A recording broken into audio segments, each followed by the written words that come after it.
Hey folks, and welcome back to another episode of Straight Talk Whiskey. I'm Nick here with you as always, and thanks for joining us for episode number 77.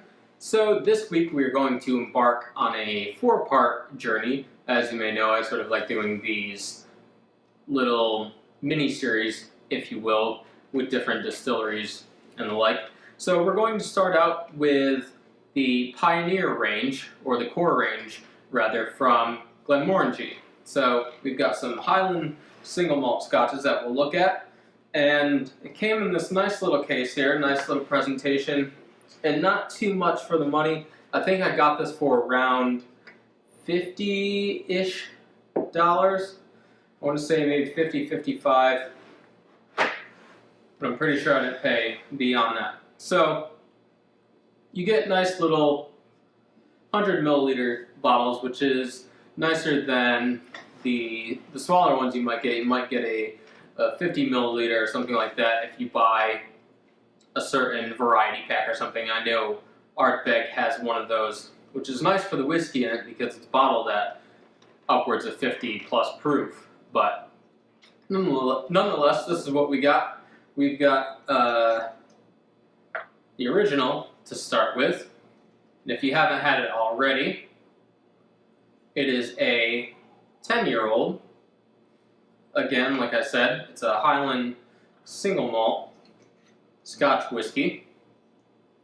And the things that are unique about Glenmorangie, just for those of you who don't know too much about the distillery, is that they really take pride in the small amount of people that they have working for them. I believe they try to keep around 16 or so people working in the distillery, and they tout these men of Tain, of course being located on the Tain Peninsula. They have the history of these people. The people who were there 70 plus years ago would still be relatively familiar with the process today, other than things like horses not being able to, not pulling the whiskey around and transporting and all that sort of thing. But the process, the less computerization and automation of everything, and computers just going through and making sure that the yields are exactly what the master distiller wants and everything. They have a little bit more traditional way of doing things, and they like to market that. Now, whatever level of that is true or not, I'm not sure. I haven't been there, but I'm pretty sure they're rather authentic in what they're saying. So anyway, they've got that going for them in terms of background. One of the things that makes them unique, and you may hear if you've listened to podcasts or looked at marketing campaigns, ads for Glenmorangie, you'll notice that they tout the tallest stills in Scotland, and they really are. They're about 26 feet tall, and which is about, I think they say, the size of a full-grown giraffe, which is interesting. They should have a giraffe go stand next to one of the stills, and that would be a great PR campaign, if you ask me. But anyway, they have that going for them. What does that do? Why is it just Provenance and that sort of thing? Not entirely. The amount of copper obviously is going to be more. The amount that the distillate has to travel in the vapor up the neck of the still, down through the line arm, which condenses back into spirit. There's more surface of copper interacting with that spirit. So you're stripping away more of the unwanted alcohols and really purifying the spirit. That's what copper does.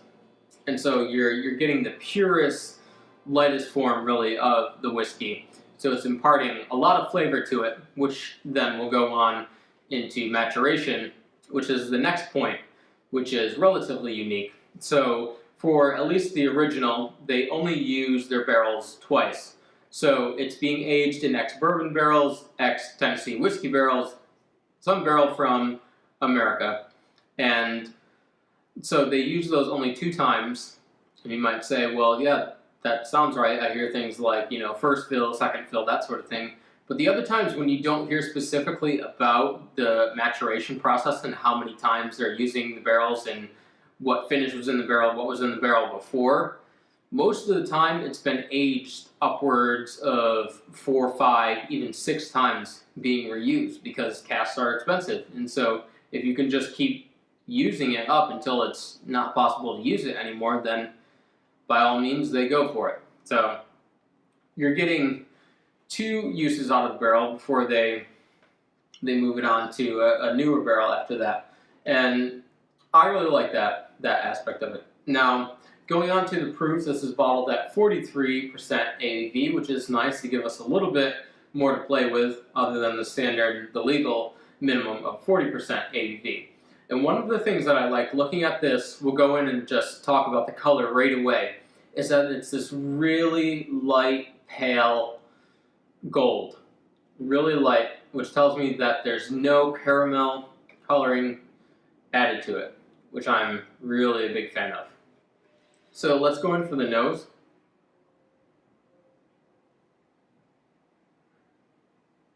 Right off the bat, you're just transported to almost like a field of barley. You're getting beautiful barley notes, floral notes, honey, fruit, vanilla is definitely strong on the nose.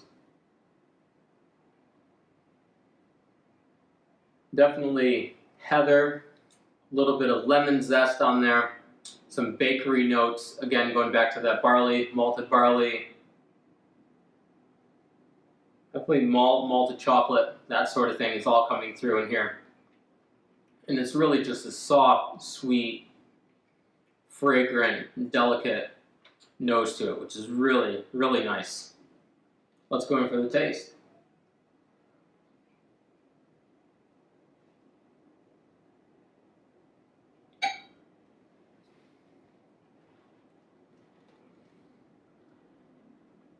It's really, really good, I'll tell you.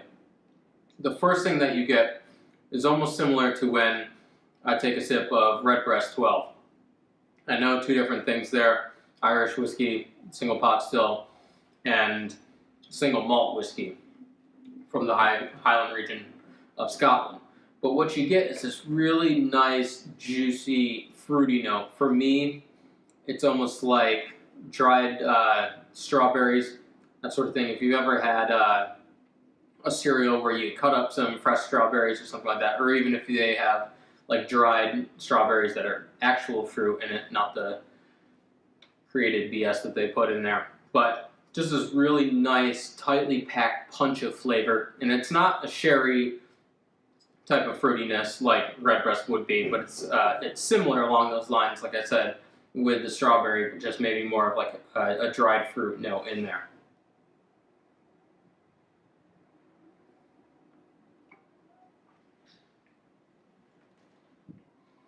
After that, what comes through is a really nice vanilla and malted barley notes. It's just really smooth and delicate on the palate. And I know a lot of times I get a little bit ticked off when marketers, they'll say, oh, it's so smooth and that sort of thing. But in this case, it's smooth in the sense that it's just a really nice transition from the fruity little punch that you get when you initially taste it, and then it smooths out and flows into these vanilla notes, the malted barley, the bakery bread notes, like fresh baked bread, almost like fresh apple pie there if you combine that fruity note in it.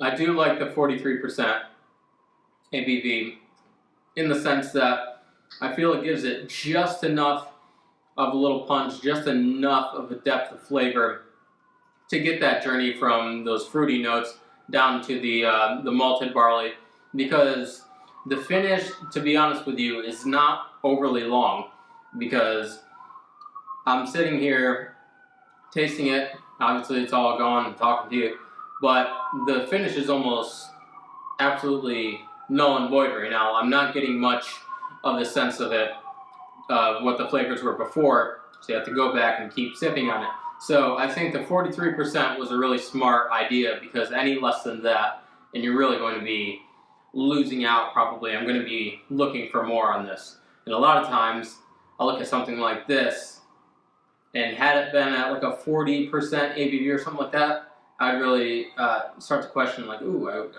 wonder what this would taste like in cask strength. See, water it down yourself and see what you can get to. Sometimes these distilleries push it a little bit too much, trying to get more bang out of their buck, or more bang for their buck. But with Glenmorangie raising it up just 3 points of proof there, I think they're doing themselves a favor and doing us a favor.